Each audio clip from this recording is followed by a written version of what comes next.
unfold.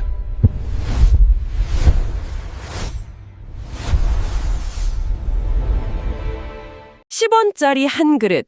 이게 지금은 1조 7천억 원의 수출 산업이 됐습니다. 정말 엄청난 성장이죠. 네, 지금은 K푸드의 상징처럼 전 세계인의 입맛을 사로잡고 있지만 그 시작은 사실 전쟁의 잿더미 속에서 굶주림을 해결하려는 아주 절박함이었어요. 오늘 저희가 살펴볼 자료가 바로 이 한국 라면의 60년 역사를 담고 있는데요.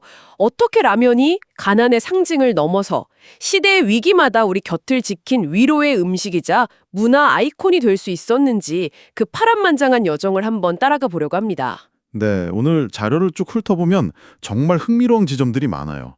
라면의 탄생 비화는 물론이고 국가 정책이 어떻게 한 식품의 운명을 통째로 바꾸었는지, 또 업계의 명운을 건 마케팅 전쟁, 그리고 그 유명한 우지파동의 진실까지 단순히 한 그릇의 국수가 아니라 정말 한국 현대사가 그대로 웅축된 이야기를 발견하시게 될 겁니다. 그럼 바로 1960년대 초반 전쟁 직후의 한국으로 가보시죠. 네, 국민소득이 100달러가 채 안 되고 해마다 보릿고개가 찾아오던 시절이었잖아요. 맞아요. 이때 서민들의 허기를 채워주던 음식이 자료에 보니까 꿀꿀이죽이었다고 나오네요. 아, 네, 미군 부대에서 나온 잔반을 끓여 만든 거죠. 심지어 담배꽁초나 휴지 조각이 섞여 나오기도 했던 아주 비극적인 음식이었죠. 가격이 단돈 5원이었다고 해요. 5원이요? 네, 바로 그 꿀꿀이죽을 먹기 위해 남대문 시장에 길게 줄을 선 사람들을 본 한 사람이 있었습니다.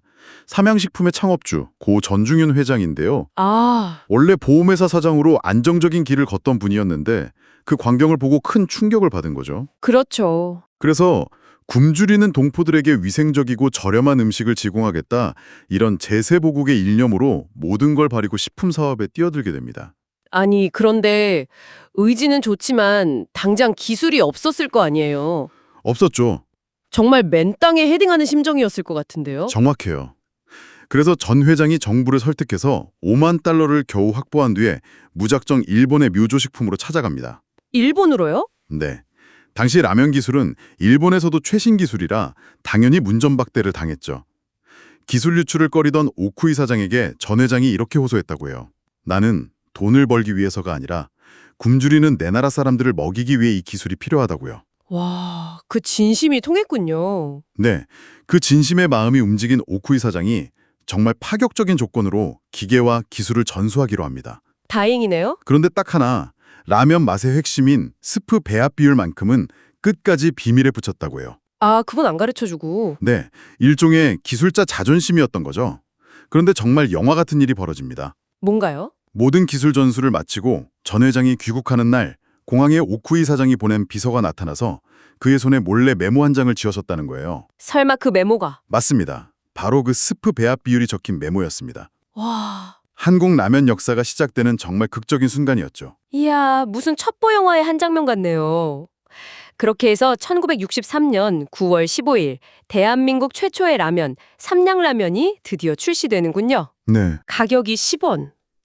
당시 다방 커피 한 잔이 35원, 노동자 하루 일당이 100원 정도였다는데 10원이면 거의 거저주는 수준 아니었나요? 그렇죠. 회사를 처음 시작하면서 이렇게 가격을 낮게 책정한 건 정말 대담한 결정 같은데 이윤이 남기는 했을까요? 이윤을 생각했다면 절대 불가능한 가격이었죠. 자료를 보면 전중윤 회장의 목표는 돈이 아니라 꿀꿀이죽을 대체하는 것이었어요. 아, 꿀꿀이죽이 5원이었으니까? 네, 맞아요. 그보다 약간 비싸지만 위생적이고 영양가 있는 대안을 만들겠다는 사명감이 훨씬 컸던 겁니다. 정말 대단하네요. 심지어 일본에서 기계를 사고 남은 외화 23,000달러를 그대로 정부에 반납했을 정도니까요. 그런데 그렇게 야심차게 출발했는데 시장의 반응은 아주 차가웠다고요? 네, 가장 큰 이유가 좀 황당한데 라면이라는 이름 때문이었습니다. 이름이요? 아니, 라면이라는 이름이 왜요? 당시가 막 섬유산업이 발전하던 시기였거든요. 아, 그래서 많은 사람들이 라면의 면을 우리가 아는 국수면이 아니라 손면으로 생각한 거예요. 잠깐만요. 그럼 이걸 무슨 실이나 옷감 같은 새로운 섬유 제품으로 오해했다는 건가요? 네, 맞습니다. 나일론 같은 건 줄 알았다고 해요. 먹는 거라고는 상상도 못한 거죠. 하하, 정말 웃지 못할 해프닝이네요. 그럼 이 오해는 어떻게 풀었나요? 삼양식품이 정말 총력전을 펼쳤어요. 신문 광고에 즉석 국수라고 명확히 알리고 또 사람들이 많이 모이는 극장이나 서울역 광장. 아, 거기서 이제 시식회를 한 거군요. 네, 대규모 무료 시식회를 열었습니다. 처음에는 기름에 튀겨서 느끼하다는 반응도 있었지만 일단 먹어본 사람들 사이에서 점차 입소문을 타기 시작했죠. 알겠습니다. 사람들이 라면이 옷감이 아니란 건 알게 됐고 시식회 덕분에 맛도 보기 시작했고요. 그런데 이게 어떻게 그냥 신기한 즉석국수에서 전 국민이 먹는 음식이 될 수 있었을까요?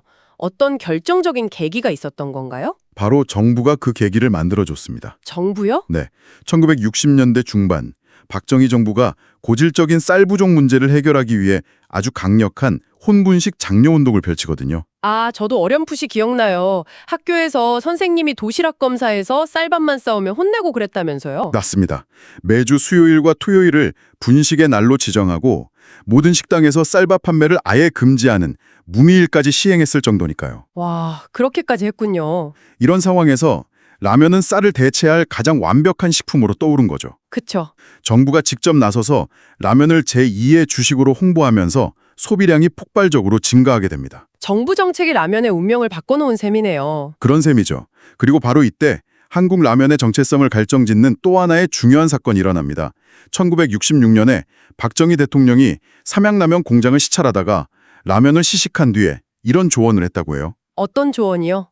한국 사람들은 맵고 짠 것을 좋아하니까 고춧가루를 더 넣어서 얼큰하게 만들면 좋겠다. 아, 그 한마디가. 네, 그 한마디가 일본 라면의 아류 같았던 하얀 국물을 한국 특유의 얼큰한 빨간 국물로 바꾸는 분기점이 된 겁니다. 와, 이게 훗날 세계 시장을 휩쓴 K-스파이시의 시작이라고 볼 수 있겠네요. 바로 그렇죠. 시장이 커지니까 당연히 경쟁자도 나타났겠네요. 물론이죠.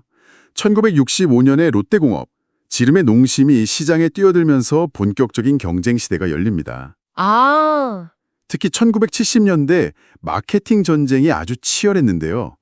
1975년에 나온 농심라면의 광고. 그 광고. 형님 먼저, 아우 먼저. 네, 맞습니다. 코미디언 구봉서, 곽규석 씨가 라면 한 그릇을 두고 서로 양보하는 모습이 정말 뭉클했어요. 힘든 시대를 살아가는 서민들의 마음을 제대로 파고들었던 것 같아요. 맞습니다. 그리고 1980년대는 라면의 르네상스라고 할 수 있어요. 이때부터는 더 이상 배고픔을 때우는 음식이 아니라 그렇죠. 맛으로 즐기는 기호식품이 된 거죠. 너구리, 안성탕면, 팔도비빔면 같이 지금도 우리가 즐겨 먹는 제품들이 바로 이때 쏟아져 나왔습니다. 와, 정말 지금도 다들 너무 좋아하는 제품들이네요. 80년대 제품들 중에 특히 주목해야 할 게 두 가지 있는 것 같아요. 첫째는 짜파게티. 아, 그렇죠. 일요일은 내가 짜파게티 요리사라는 광고 카피 하나로 단순한 인스턴트 식품을 주말에 특별한 요리로 포지셔닝하는데 완벽하게 성공했잖아요. 정말 마케팅의 승리였죠. 그리고 두 번째가 바로 신라면입니다. 신라면. 1986년에 농심이 매울 신이라는 한자를 제품 이름의 전면으로 내세우는 파격을 선보입니다. 맞아요. 그때 식품 이름에 한자를 크게 쓰는 게 거의 없었죠. 네, 금기시대였는데 제품의 특징을 아주 강렬하게 전달하는 데 성공한 거죠. 아, 신라면. 저도 어렸을 때 아버지께서 술 드신 다음 날 해장으로 드시는 걸 보고 너무 먹고 싶었는데 맵다고 절대 못 먹게 하셨던 기억이 나네요. 사나이 울리는 신라면. 하하, 그랬군요. 아이들한테는 공포의 대상이었죠. 그 깊고 매운 소고기 장국 맛으로 시장을 평정했고 1991년부터 지금까지 30년이 넘도록 부동의 1위 자리를 지키고 있습니다.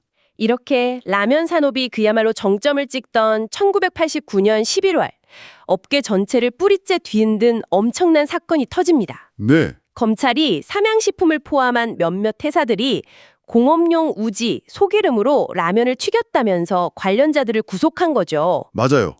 언론에서는 먹을 수 없는 기름이라고 연일 대서특필했고 소비자들은 그야말로 패닉에 빠졌습니다. 당시 업계 1위였던 삼양식품은 정말 하루아침에 그렇죠. 부도덕한 기업으로 낙인 찍히면서 존폐의 위기에까지 몰렸죠. 하지만 이 사건의 내막을 자료를 통해 자세히 들여다보면 생각보다 훨씬 복잡합니다. 잠시만요. 그럼 공업용 우지라는 말이 사실상 오해를 불러일으키기 위한 좀 과장된 표현이었던 건가요? 바로 그 지점이 핵심입니다. 미국에서는 먹으면 안 된다는 뜻이 아니었던 거예요? 네, 그게 아니에요. 미국에서는 식용 기준을 굉장히 세분화하는데 최상급인 1등급이 아니면 일단 비식용으로 분류를 해요. 하지만 그게 독성물질이라거나 기기에나 쓰는 기름이라는 뜻은 전혀 아니거든요. 정제 과정을 거쳐서 식품 원료로 쓰는 경우가 많았고 실제로 일본이나 유럽에서도 그렇게 사용하고 있었고요. 그걸 한국 검찰이 너무 단순하게 해석해서 먹을 수 없는 공업용 기름으로 규정해버린 거군요. 네, 그런 셈이죠. 실제 식품 안전성의 문제라기보다는 국가 간의 등급 분류 기준에 대한 이해 부족과 행정적 해석의 미비에서 비롯된 사건이었던 겁니다. 그럼 재판 결과는 어떻게 됐나요? 결국 8년간의 지루한 법정 공방 끝에 대법원은 1997년에 최종적으로 무죄 판결을 내립니다. 무죄가 나왔군요. 네, 하지만 그동안 입은 상처는 너무나 컸어요. 삼양은 시장 점유율을 대부분 잃었고 이 사건 이후 한국 라면 업계 전체가 또 다른 논란을 피하기 위해 맛과 풍미가 더 좋은 우지 대신 팜유를 전만적으로 사용하게 됩니다. 많은 분들이 옛날 라면의 그 고소한 맛이 사라졌다고 하는 게 바로 이때부터군요. 네, 맞습니다. 참 안타까운 일이네요. 그런데 자료를 보면 아이러니하게도 라면은 국가적인 위기가 닥칠 때마다 오히려 더 큰 사랑을 받았다고 나와요. 맞습니다. 대표적인 게 1997년 IMF 외환위기 때였어요. 갑자기 주머니가 가벼워지니까. 네, 서민들에게 라면은 싸고 든든하게 한 끼를 해결할 수 있는 대체 불가능한 생계형 식품이 되면서 매출이 폭발적으로 증가했죠. 경제학에서 말하는 소득이 줄면 오히려 수요가 늘어나는 열등제 같은 특성을 보여준 거네요. 네, 기펜제의 특성을 명확하게 보여준 사례입니다. 그리고 2010년대 이후로는 완전히 새로운 문화 현상이 되잖아요. 그렇죠.